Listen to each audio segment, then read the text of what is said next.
What is that action require? It requires faith. Faith to what? Believe God's promises are true.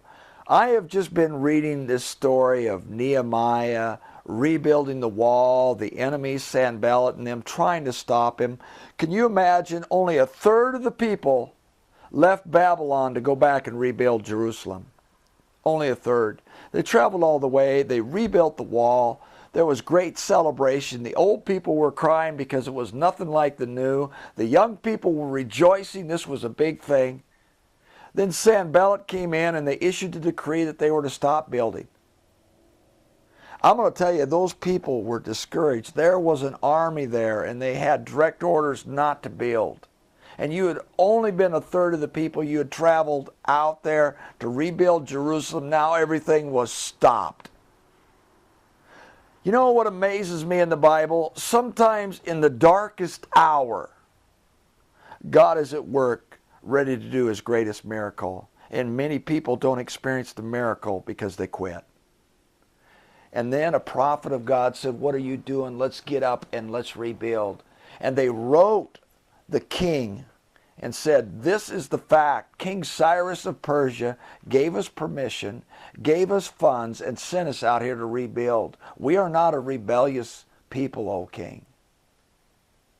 You know what happened? God was at work. He was at work back with King Xerxes, who married Esther, who Mordecai became like Joseph, his right-hand man, and God was writing this story, and He gave them permission to rebuild Jerusalem. He said, not only shall you rebuild Jerusalem, you can kill any of your enemies. I will give you all the bulls and animals you want to sacrifice to your God, and I will give you all the supplies and the materials. If you could write a story, you wouldn't even ask for that in your own mind, but look what God does.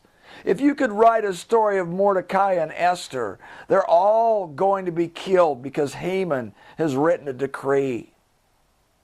But God comes in the darkest hour through fasting and prayer, through the wisdom of Esther.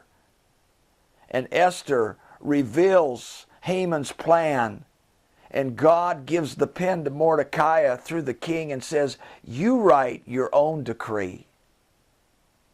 And Mordecai, in that time that passed, which God allowed, all the Jews learned who their enemies were. And they were able to kill and defeat their own enemies. And God gave the kingdom back to His people. My friend, don't get discouraged when it gets dark. Trust God.